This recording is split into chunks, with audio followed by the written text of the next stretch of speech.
ஓம் ஸ்ரீமாத்ரே நமः. காமாட்சி தேவிக்கு ஜெய். 41வது ஸ்லோகம் பார்க்க போகிறோம். பிரசண்டார்த்திக்ஷோப பிரமதன கிருதே பிராதிபச்சரி பிரபாக புரோத்தண்டி கரண ஜலதாய प्रणमथां प्रदीपाय प्रौढे भवतमसि कामाक्षि चरण प्रसादोन्मुख्याय स्पृगयति जनोऽयं जननि ते प्रसण्टार्तिक्षोप प्रमदनकृते प्रातिपशरिप्रभाक प्रोत्तण्टीकरण जलताय प्रणमतां प्रदीपाय प्रौढे भवतमसि कामाक्षि चरण प्रसादोन्मुख्याय स्पृगयति जनोऽयं जननि ते. காமாட்சியே, ஒரு கூப்பிடுற அழகு, காமாட்சி அம்மையே அப்படிங்கிற காமாட்சி. கொடிய துன்பங்கள் நமக்கு மனசுக்குள்ள ஏதாவது ஒரு கலக்கம் இருந்ததுன்னா, ஏதாவது ஒரு இதை நினைச்சுட்டோம்னா அதையே நினைச்சு கஷ்டப்பட்டு மனசுல கொடிய துன்பங்கள் எல்லாம் தோன்றது இல்லையா, அதை எல்லாவற்றையும் அழிக்கக்கூடிய, அந்த துன்பங்களை எல்லாம் கொடுக்கக்கூடிய, இந்த மன கலக்கங்களை எல்லாம் அழிக்கக்கூடியதாக இருக்கிறது அம்பாளோட பாதார விந்தங்கள். அதனால் சரண பிரசாதம் முக்கியாய ஸ்ருகயதி ஜனோயம் ஜனனித்தே அப்படிங்கிறா அம்பாள். அவளை போய் நம்ம சரணடைஞ்சு அவளையே கெட்டியா பிடிச்சுட்டோம், சரணாரவிந்தத்தை பிடிச்சுட்டாச்சுன்னா அவர்களுடைய ஆற்று வெள்ளம், எந்த ஆற்று வெள்ளம், பிரதிபை அப்படிங்கிற ஆற்று வெள்ளம், பேர் அறிவாற்றல், அந்த ஆற்று வெள்ளத்தை அப்படியே பன்மடங்கு பெருக செய்திருவாளாம், அதிகரிக்க செய்கின்ற மேகம் போக இருக்கின்றவளாம் அம்பாள். பேர்பட்டவள். அந்த மேகம் வந்தாச்சுன்னா மழை பொழியும், ஆற்றுல வெள்ள பிரவாகம் வரும் இல்லையா, அதனால அந்த பேர் அறிவாற்றல்ங்கிற பிரதிபையை, ஆற்று வெள்ளத்தை அபரிமிதமாக பெருக செய்யும் தன்மை உடைய மேகமாக விளங்குகின்றாள் அம்பாளோட பாதங்கள். அடுத்தது பவசாகரம். நாம ஓழ்ந்துட்டே இருக்கோம் சம்சாரம் என்கிற சாகரத்துல. அப்படியே அது இருட்டு நினைச்சுட்டு இருக்கோம், மாயையில அழுத்தி நம்மள இதுதான் ஸ்திரம்னு நினைச்சு வாழ்ந்துட்டு இருக்கோம். இந்த மாயையில உடலை வச்சு இந்த சம்சார சாகரத்துல பந்தம் பாசம் இதெல்லாம் கொடுத்து நம்மளை மூழ்க வைக்கிறது கூடியதாக இருக்கின்றது இந்த பந்த பாசங்கள் எல்லாம். அப்போ இந்த சம்சாரம் என்கிற அடர்ந்த இருள் செயல்கள், அது பவசாகரம் சொல்லுவா. இவர் அது அடர்ந்த இருள்ல அம்பாளோட சரணாரவிந்தங்கள் எப்படி இருக்கான், அந்த இருட்டுக்குள்ளே நம்மளை நினைச்சுப்போம், கண்ணு தெரியல, ஏதாவது ஒரு வெளிச்சம் கிடைக்காதா, என்ன இருக்குன்னே தெரியல நினைக்கும் போது அந்த இடத்துல ஒரு மெழுகுவர்த்தி கொடுத்து மேலே ஏத்தினா, இல்ல ஒரு தீபத்தை கொடுத்து அதை சுடர விட்டு எரியும் போது அந்த இருள்ல இருந்து நமக்கு ஒரு ஒளி கிடைக்கிறது எவ்வளவு சந்தோஷம் அடைகிறோம். அப்படிப்பட்ட அந்த சம்சாரம் என்கிற இந்த அடர்ந்த இருள்ல அப்படியே தீபமா அந்த திருவடியிலேருந்து எழுகின்ற அருளை பெறுவதற்கு, அது தீபமாக விளங்குகின்ற திருவடி, அந்த திருவடியிலேருந்து அருள் சொரந்து வருது. அப்போ நான் அதற்கு ஆசைப்படுறேமா, அந்த இருள்லேருந்து என்னை நீ கை தூக்கி விடணும், இந்த சம்சாரங்கிற கடலுக்குள்ள நான் மூழ்கி இருக்கேன், அதுல ஒளியா தீபமா இருந்து என்னை கை தூக்கி விடணும் அப்படின்னு நான் ஆசைப்படுறேம்மா, எனக்கு அந்த ஆசை இருக்கு. ஜனோயம் ஜனனித்தே காமாட்சி, நான் உன்னுடைய தாசனான நான் அதற்கு ஆசைப்படுகின்றேன் அப்படின்னு சொல்ற. மூகர் உன்னுடைய தாசனான இந்த ஆளு அதற்கு ஆசைப்படுகின்றேன் அம்மா அப்படின்னு சொல்றார். அப்போ எப்பேற்பட்ட மன கலக்கம் துயரம் இருந்தாலும் அதையெல்லாம் போக்கவளாக, அதை வல்லமை பெற்றவளாகவும் பேரறிவாற்றலாகிய ஆற்றினை பெருகச் செய்து வெள்ளமாக மாற்றும் மேகமாக இந்த சம்சாரங்கிற அடர்ந்த இருள ஒளி வீசும் தீபமாகவும் அம்மா காமாட்சி நீதான் இருக்கமா. அப்ப ஏற்பட்ட ஒண்ணு நான் அடையறதுக்கு ஆசைப்படுறேன். இந்த ஆள் அதற்கு என்னோட மனக்கலக்கத்தெல்லாம் போக்கி நீ ஆட்கொள்ளமா அப்படின்னு வேண்டிக்கிற மூகர். அடுத்தது 42வது ஸ்லோகம் பார்க்கலாம். மருத்பீசம் சேவ்யா சததமபி சாஞ்சல்யரகிதா சதாருண்யம் யாந்தி பரிணதி தரித்ராண சுஷமா குணோத்கர்ஷான் மஞ்சீரச கலகலைஹி தர்ஜன படுகோ பிரவாலம் காமாட்சியாக பரிஹசதி பாதாப்ஜயுகலீ மருத்பிஸ் சம்சேவ்யா சததமபி சாஞ்சல்யரகிதா சதாருண்யம் யாந்தி பரிணதி தரித்ராண சுஷமா குணோத்கர்ஷான் மஞ்சீரஜ கலகலை தர்ஜன படுகோ பிரவாலம் காமாட்சியாக பரிஹசதி பாதாப்ஜயுகலீ. எப்படி இருக்குன்னு சொல்ற அம்பாள் காமாட்சி தேவி. காமாட்சியோட திருவடி தாமரைகள் இரண்டும் பாதாப்ஜ யுகலிங்கிற திருவடி தாமரைகள் இரண்டும் எப்பொழுதும் மருத்துக்களால் தேவர்களால் நன்றாக சேவிக்க பெற்றாலும் எல்லாரும் நம்ம இப்ப காலை நீட்டிட்டு இருக்கோம். ஏதாவது ஒரு கால் மேல ஒரு இது பட்டதுல நம்ம கால் அசையுமா மாட்டா? அசையும். நிச்சயமா ஏதாவது ஒரு பொருள் காலில் பட்டதுல நம்ம காலை அசைப்போம். இப்படி இழுத்துப்போம், பின்னு தள்ளுவோம், அப்படிலாம் பண்ணுவோம். ஆனா எப்பொழுதும் தேவர்கள் வணங்கிட்டே இருக்க அம்பாளோட திருவடியில எப்பொழுது சேவிக்க பெற்றாலும் சாஞ்சல்யம் அசைவே இல்லாததாக சாஞ்சல்ய ரகிதா அப்படிங்கிறா. அந்த சாஞ்சல்யம் அசைவு அற்றதாக எப்பொழுதும் எப்படி இருக்கான்? செந்நிறத்தை உடையதாக, ஏற்றத்தாழ்வுகளா இல்ல. பணக்காரன் நமஸ்காரம் பண்றான், இவன் நமஸ்காரம் பண்றான், அவன் நமஸ்காரம் பண்றான்னு இல்ல. எந்தவித ஏற்றத்தாழ்வுகளுமே இல்லாமல் அப்பேற்பட்ட அழகு, அது எப்படின்னு வர்ணிக்க முடியாதான், அப்பேற்பட்ட அழகு வாய்ந்ததாக இருக்கின்றதாம். சில சமயங்கள்ல மட்டும் மருத்து அப்படின்னா காற்று, இன்னொரு இடத்துல அர்த்தம் காற்று, மருத்பிகி காற்றுகளால அடைய பெற்றதும். எப்படி செடியில தளிர்லாம் இருக்கு, காற்றடிச்சா அதெல்லாம் அசையும் இல்லையா? அந்த தளிர்கள் மரங்கள் கொடிகள்லாம் ஆடும். அப்போ அந்த காற்றுகளால அசைஞ்சாலும் கூட எப்பவும் என்ன அதாவது தளிர் துளிர் விட்டு வந்ததுன்னா சில இது செந்நிறமா இருக்கும், சில இது பச்சை கலந்த இதா இருக்கும், சிவப்பு கலந்த அந்த தளிர்கள் இருக்கும் இல்லையா? அந்த இளமையில மட்டும் செந்நிறமா இருக்கும். கொஞ்சம் முத்திட்டுனா இலை பச்சையா மாறிடும், விதாயிடும். அப்போ அது அழகு குறைந்துடும். தளிரா இருக்கும்போது ஒரு அழகு. மாந்துளிர் இல்ல வேப்பம் மரத்துல துளிர்கள் எந்த இதுலயுமே துளிர் விட்டா அது அழகா இருக்கும் பார்க்க. ஆனா கொஞ்ச நாள்ல அந்த இலைகள்ல துளிர் மாறி முத்திடும். அப்ப அதுக்கு ஒரு அழகு கம்மியாயிடும். ஆனா அம்பாளோட பாதம் எப்படி இருக்கான்? அழகு வாய்ந்த தளிர் போன்ற தன்னோட சிலம்புகளால கலகலன்னு சப்தத்தை எடுத்துட்டு அது யாருக்கு பயத்தை கொடுக்குமா?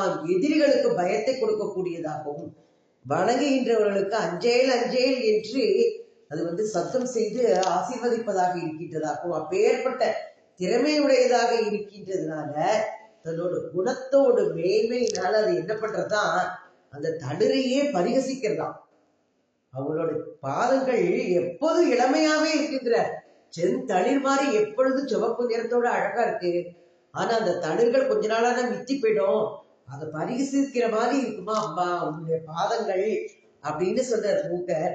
அம்பாள் 2 பாதங்களும் தேவர்களால் எப்பொழுது வணங்க பெற்றாலும் அசைவின்றி சாச்சல்யமாக செம்மை நிறத்துடன் மாறுதலற்ற அழகாக ஒளி வீசிக் கொண்டிருக்கின்றது. அம்பாளோட காலில் அணிந்த சிலம்போட கலகல ஓசை யார பயமுறுத்துவது போல இருக்கின்றது. அது செந்தளிர்களுக்கும் ஒரு பயத்தை கொடுக்கக்கூடியதாகவும் இருக்கின்றதான். நான் எப்போதும் இப்படித்தான் இருப்பேன், நீனு கொஞ்ச நாளான மாறி போயிடுவேன் அப்படிங்கிற மாதிரி. அப்போ எதிரிகளுக்கு பயத்தை கொடுக்கக்கூடியது மாத்திரம் சொல்லல, செந்தளிர்களுக்கும் பயத்தை கொடுக்கக்கூடியதாக அப்படியே அது ஏளனம் செய்யற மாதிரி இருக்கா. நான் எப்போதும் இப்படியே இருப்பேன், நீ கொஞ்ச நாள்ல மாறிடுவியே, இதை அழகெல்லாம் போயிடுவே அப்படின்ட்டு. அப்போ அம்பாளோட பாதங்கள்ல அழகிய தளிர்கள் இருக்கு இல்லையா, அதோட குணங்கள், அவற்றில் இல்லாத அதிக குணங்களும் இருக்குங்கிறார். அப்போ அந்த குணங்களை எல்லாம் அந்த பரிகசிப்பது போல இருக்கின்றது. காற்றடிச்சா தளிர் அசையும், ஆனா அம்பாளோட பாதம் வாயு பகவான் சேவிச்சா கூட ஸ்திரமாகவும் சஞ்சலம் இல்லாமலும் இருக்கு. இது தளிர்கள் சில நாள்லயே இருக்கும், சில அப்புறம் கொஞ்ச நாள்ல முத்தி போயிடும்.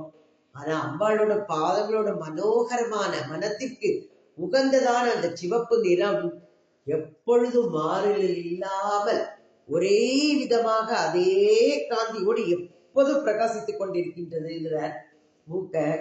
அடுத்தது 43வது ஸ்லோகம் பார்க்கலாம். ஜகத் ரக்ஷா தக்ஷா ஜரஜருசி சிக்ஷா படுதரா சுரைர்ணம்யா ரம்யா சததமபிகம்யா புதஜனைகி त्वयि लीलालोला श्रीदिषु सुरभाला तिमुकुटितटी सीमाधामा तव जननि कामाक्षि पतयोको जगद्रक्षा दक्षा जलजरुसि शिक्षा पडुतरा सुरैरम्या रम्या सततमभिगम्या बुधजनैः त्वयि लीलालोला श्रीदिषु सुरभाला तिमुकुटितटी सीमातावा तव जननि कामाक्षि पतयोको. அம்பாளோட பாதங்கள் காமாட்சி அம்மையே ஜகத் ரக்ஷா தக்ஷா, ஜகத்தையே ரட்சிக்கும் வல்லமை பெற்றது அம்பாளுடைய பாதங்கள். தாமரை மலர்களோட காந்தியை எல்லாம் அம்பாளோட பாதத்துக்கு மேல தாமரை மலருக்கு ஒரு சோபையே இல்லையா, அதனோட காந்திகளை எல்லாம் ஒடுக்குவதில் அம்பாளோட பாதங்களுக்கு அவ்வளவு திறமை இருக்குன்னு சொல்றார் கவி. எல்லாராலும் சாது ஜனங்களால எப்பொழுதும் வணங்கத்தக்க கூடியது அம்பாளோட பாதம். அழகு வாய்ந்த பாதங்கள் ஞானிகளால் புத்திமான்களால் எப்பொழுதும் சோஸ்தரிக்கப்பட தியானிக்கப்படக்கூடிய, எப்பொழுது விரும்பி சென்று அடையத்தக்கதான பாதங்கள். வேதங்கள்ல எப்படி இருக்கா அந்த பாதங்கள் அப்படியே தன் இச்சைப்படி உலாவி விளையாடுறதா. அப்படிப்பட்ட உன்னுடைய திருவடிகளுடைய இணை. அப்போ 2 திருவடிகளும் தேவராஜனான இந்திரன், தேவர்களுக்கெல்லாம் தலைவன் யார்? இந்திரன். அவனுடைய கிரீடங்களுடைய மேற் பாகங்களை உறைவிடமாக கொண்டுள்ளதான். உன்னுடைய திருவடிகளின் இணை எங்க இருக்கா? ஏன்னா இவெல்லாம் பாதம் வணங்குறார் இல்லையா, அப்ப அது மேல அம்பாளோட பாதம் இருக்கு, அதை உறைவிடமாக வைத்துக் கொண்டிருக்கின்றது. அதுலதான் பாதம் இருக்குங்கிறார். அவ எப்போதும் வணங்கிட்டே இருக்கா, இந்த கிரீடத்தை வச்சு வணங்கிட்டே இருக்கிறதுனால அதை உறைவிடமாக கொண்டுள்ளது அப்படின்னு மூகர் சொல்றார். அவரோட கற்பனை பார்ப்போம், பாதங்களோட வாசஸ்தலம் எப்படின்னு சொல்றார். அப்போ எப்படி இருக்குன்னா, ஜகத்தை ரட்சிக்கும் திறமை பெற்று தாமரைக்கே நிறம், ஒளி, மென்மை, வாசனை எல்லா குண விசேஷங்களையும் கற்றுக் கொடுக்கக்கூடியதாக கற்பிக்கக்கூடிய குருவாக இருக்கின்றதான். எல்லாராலையும் வணங்கத்தக்க அழகுடையதும், எப்போ புத்திமான்கள் எல்லாராலையும் விரும்பப்படக்கூடியதாகவும் எப்படி இருக்கலாம் அம்பாளுடைய இது. ஏற்கனவே அபிராமி பட்ட சொல்வர், வானந்தமான வடிவுடையாள் மறை நாங்கினுக்கும் தானந்தமான சரணாரவிந்தம் அப்படின்பார். அப்போ அப்பேற்பட்ட பாதங்களை உடையவள். வேதங்கள் எல்லாம் இவள் பாட்டு நடமாடுவாளாம். அப்ப தான் அந்தமான மறை நான்கினுக்கும் தான் அந்தமான சரணார விந்தம். அப்பேற்பட்டவள். அவளுடைய அறைகின்ற நான்மறை நின் அடியோ முடியோ அப்படின்னு சொல்ற. அமுதம் நிறைகின்ற வெண்திங்களோ கஞ்சமோ உந்தன் நெஞ்சகமோ அப்படின்ப. அறைகின்ற நான்மறை நின் அடியோ முடியோ அப்படின்னு அபிராமி அந்தாதியில அபிராமி பற்ற அம்பாளா அப்படி ஒரு வர்ணனை பண்ணியிருப்பார். அபிராமி அந்தாதி படிக்க படிக்க படிக்க படிக்க அழகு தமிழ். அந்த தமிழோட அழகு சொல்லவே முடியாது. அத போல வேதங்களில் எல்லாம் உலாவி வருகின்ற அம்பாளோட திருவடிகள் தேவராஜனான இந்திரன், தேவர்களுக்கெல்லாம் தலைவனான இந்திரன் முதலியவர்களுடைய கிரீடங்களையே தனது உறைவிடமாக கொண்டிருக்கின்றது.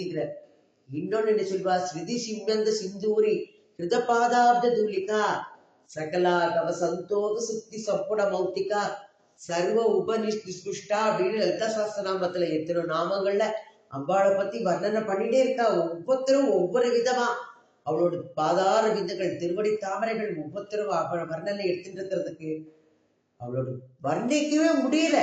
ஏதோ அவளுக்கு தெரிஞ்ச அளவு கொஞ்சமா சொல்றா, நம்மளுக்கு தெரியப்படுத்தணுங்கிறதுக்காண்டி சொல்றா. ஆனா அதெல்லாம் வாக்குக்கும் மனதுக்கும் அப்பாற்பட்டவள் அவள்.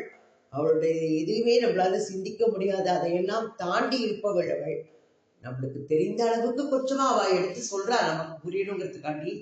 அவளோட கவித்துவம்லாம் எப்பேற்பட்டதாக இருக்கின்றது. அடுத்தது 44வது ஸ்லோகம் பார்க்கலாம்.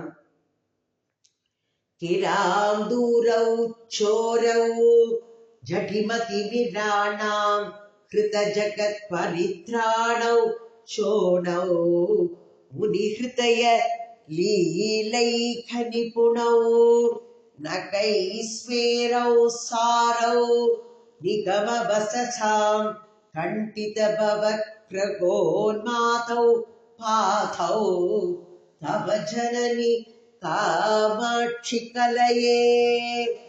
கிராம் தூரௌ சோரௌ ஜடிமதி மிராணாம் கிருத ஜகத் பரித்ராணௌ சோணௌ முனி ஹிருதய லீலைக நிபுணௌ நகைஸ்மேரௌ சாரௌ நிகம வசசாம் கண்டித பவக்ரகோன்மாதௌ பாதௌ தவ ஜனனி காமாட்சி கலையே. அம்பாளோட பாதங்களை வர்ணிச்சு அவரும் பார்க்கிற. நமக்கு எவ்வளவுலாமோ இதுல எடுத்து சொல்லிட்டே இருக்க. காமாட்சி அம்மையே வாக்குகளுக்கு எட்டாத தன்மை உடையவை. ஜடத்தன்மை, அஞ்ஞானம், அந்த இருளையெல்லாம் அபகரிப்பதாகவும் ஜகத்தையே நன்றாக ரட்சணை புரிபவள். அதான் சொன்னார் போன இதுல, ஜகத் ரட்சா தட்சா அப்படின்னு சொன்னார். அப்போ ஜகத்தை நன்றாக காப்பாற்றுபவள், ரட்சணை புரிபவை, செந்நிறமுடையவை. முனிவர்களுடைய ஹிருதயங்களை எல்லாம் ஆனந்த நிலையில வச்சு அதுல தனித்திறமை உடையவை. அவர்களோட மனம் எப்போ கழிச்சு இருக்கும்படி உங்களோட பாதங்களை பத்தி நினைச்சாலே அப்ப ஏற்பட்ட சந்தோஷம். அப்போ முனிவர்களோட ஹிருதயங்களை எல்லாம் மகிழ்விக்கும் லீலையிலே தனித்திறமை உடையது. நகங்கள் எப்படி ஒளி வீசது, அந்த நகங்களோட ஒளிகளால புன்முறுவல் புரியதான். வேத வச்சனங்களோட சாரமாக இருக்கு. இந்த சம்சாரம் அப்படிங்கிறது ஒரு பிசாசுன்னு சொல்றாங்க இந்த இடத்துல.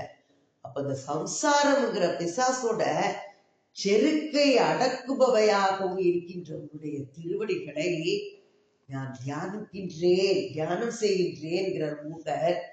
அம்பாளோட பாதங்களை எப்படி எல்லாம் திருப்பி திருப்பி எடுத்து சொல்லிட்டே இருக்க. அவர் மனோ வாச்சாவ கோச்சரா, மனத்தாலும் வாக்காலும் வர்ணிக்க இயலாதது. நம்மளோட மனசுல இருக்கிற அஞ்ஞானம்ங்கிற இருளை எல்லாம் போக்கக்கூடிய சூரியன் போன்ற சிவந்த நிறத்தை உடைய, உலகத்தை எல்லாம் காக்கக்கூடிய தன்மை உடையது, வல்லமை உடையது. முனிவர்களோட மனதில எல்லாம் உரைகின்றது.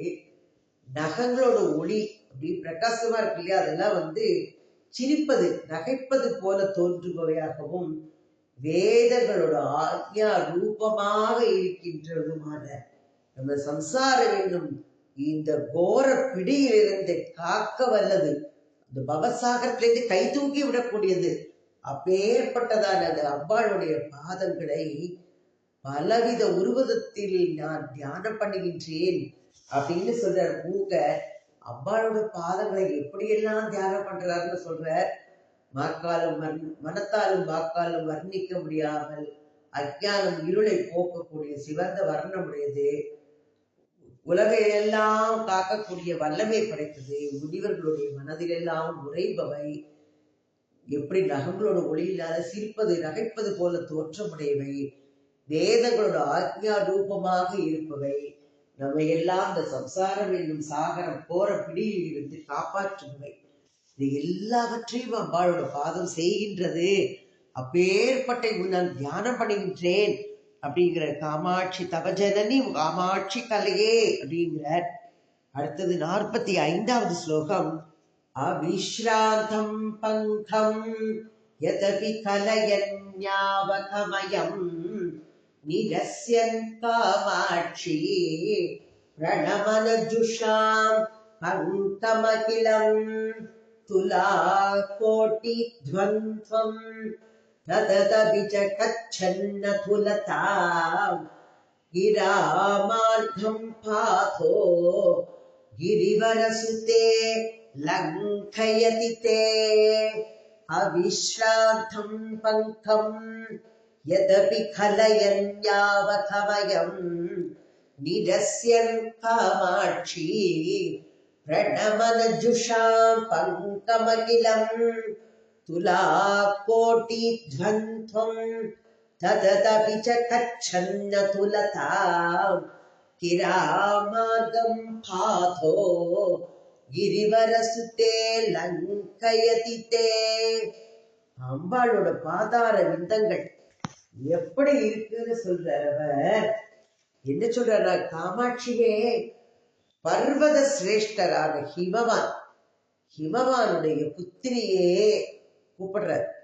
உன்னுடைய திருவடி எப்பொழுது எப்படி இருக்குன்னா செம்பஞ்சு குழம்பு, அப்படியே செம்பஞ்சு குழம்பு பூசின மாதிரி அது வந்து சேரு. அந்த சேற்றை பங்கத்தை உடையதாக இருந்தும் நன்றாக வணங்குவதில் ஆர்வம் கொண்டவர்கள் இந்த பங்கம் பாவம் முழுவதையும் தொலைத்தும் துலா கோட்டிகள் அப்படிங்கிற இரண்டும். துலா கோடி துவந்தம் அப்படிங்கிற துலா கோடிகள்னா இரண்டு. துலா கோடின்னு சிலம்புகள். அந்த சிலம்புகள் இரண்டையும் தராசின் இரண்டு முனைகளையும் பாடி தரித்ததா இருந்தால் கூட உன்னுடைய துளையுடைய தன்மை, உன்னுடைய சிலம்புகளோட தன்மை எப்படி இருக்கா? ஓமையற்ற தன்மை உடையதாகவும் தராசின் தன்மையற்றதாகவும், வாக்குகள் அதாவது வாச்சியார்த்தம் அதையெல்லாம் கடந்த நிலையில இருக்கின்றது அப்படின்னு சொல்ற. காமாட்சி பர்வத சிரேஷ்டி, ஹிமவானோட புத்திரியே, ஹிமகிரிஸ் தனையே ஹே மலத்தே. ஹிமகிரி தனை அவள், ஹிமகிரி அப்பேற்பட்டவள். தேவியோட பாதார விந்தங்கள் சேரு போல செம்பஞ்சு குழம்புகள் எல்லாம் எப்போதும் பூசிட்டே இருக்கான். அவளோட பாதங்கள் சிவப்பு நிறத்திலேயே. ஆனாலும் அது அப்படி இருந்தாலும் தன்னையே வழிபடுபவர்களை இந்த சம்சாரம் என்கிற சேற்றிலிருந்து காப்பாற்றுவதாக இருக்கின்றது அப்படின்னு சொல்ற.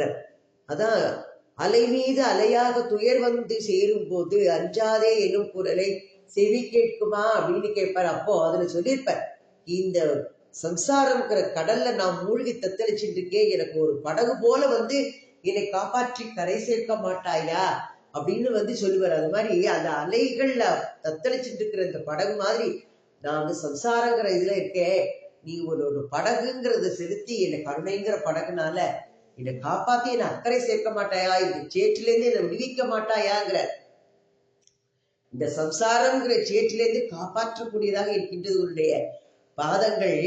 இந்த துலா கோட்டி அப்படிங்கிற சிலம்பு ரெண்டும் அது வந்து துலனத்திற்கு ஒப்பிட முடியாத நிலையை கொண்டு இருக்கின்றது. இந்த சொற்களாலேயும் அதை வர்ணிக்க முடியாது, அதை எல்லாம் கடந்ததாக இருக்கின்றது. அம்பாளுடைய பாதங்கள் அப்படிங்கிற தராசுல வந்து வணங்குபவர்களுக்கு குண அதிசயங்களை எப்படி வாரி வழங்குறாளாம். இவன் ஏழை பணக்காரன், இவன் அப்படிப்பட்டவன் இப்படிப்பட்டவன் இல்ல, தன்னோட பாதத்துல யாரு சரணம்னு வந்துட்டாள்னா நிறுத்து பார்க்காம, தராசு மாதிரி நிறுத்து பார்க்காம அம்பாள் தன்னுடைய கருணையை வாரி வாரி வழங்கி கொண்டிருக்கின்றாள் அப்படிங்கிற மூக்க அவரோட கற்பனா சக்தி எங்கெல்லாம் எப்படி பரிணமிக்கிறது பாருங்க. அம்பாளோட பெருமை நாமளும் சொல்லிட்டே போலாம். இன்னும் சொல்ல போற 45 ஸ்லோகங்கள் தான் பார்த்திருக்கோம். இன்னும் 55 ஸ்லோகங்கள், 55ல இதுல 103 இருக்கு. இந்த 58 ஸ்லோகங்கள் நம்ம பார்க்க போறோம். எல்லா பாதாரவிந்தத்தை பத்தி இன்னும் எப்படியெல்லாம் வர்ணனை பண்றாருன்னு பார்க்கலாம். ஓம் ஸ்ரீ மாத்ரே நமக. ஓம் ஸ்ரீ ஆதிபராசக்தி மாதா கி ஜெய்.